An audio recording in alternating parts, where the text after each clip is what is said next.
In the Gospel of John, chapter 8, we encounter the intriguing story of the woman caught in adultery, a woman whose life hangs in the balance, confronted by an angry crowd and the rigid laws of the time. Can mercy and justice coexist in such a delicate situation? Join us as we explore this fascinating biblical story and uncover the wisdom behind the solution found. Jesus, the Lord and Master, was teaching in the temple in the city of Jerusalem in the 1st century AD when he was confronted by a group of scribes and Pharisees. They brought a woman caught in adultery to him and questioned him about what should be done to her. The scribes and Pharisees were trying to test Jesus. They knew that according to the law of Moses, the woman should be stoned to death.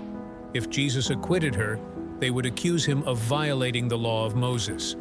If he condemned her, they would accuse him of challenging the Roman authorities, who were the only ones who could decree the death penalty. What a delicate situation. Jesus was facing a moral dilemma. If he acquitted the woman, he could lose his credibility in the eyes of the Jews, being seen as an offender of the law of Moses. If he condemned her, he could be arrested or even be sentenced to death. What did Jesus do? He was extremely wise, so he thought carefully before making a decision, before answering the questioners. He must have looked at the woman and seen that she was afraid. Who wouldn't be in this situation? He must also have observed that the scribes and Pharisees were filled with hatred and at the same time with an air of triumph, believing that there would be no way for Jesus to give an answer that would free him from that situation, and that probably the only solution for Jesus would be silence.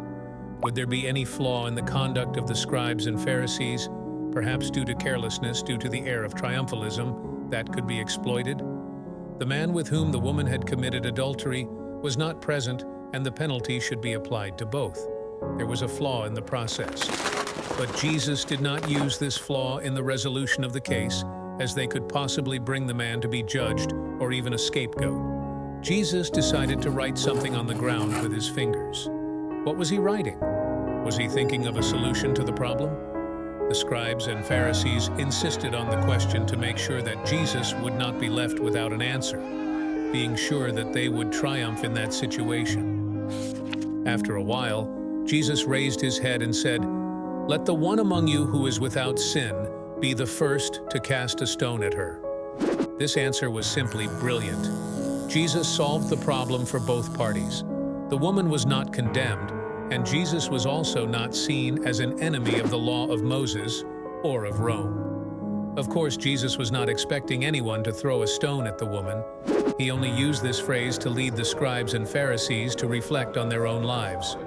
Were they not violating the law of Moses more than her in their daily lives, which would make them unfit to judge moral matters?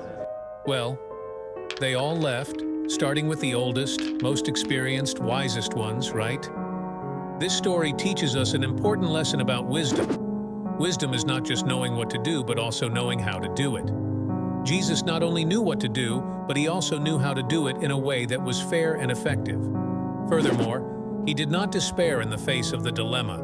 He thought before acting and was successful. This story can inspire us to be wiser in our own lives.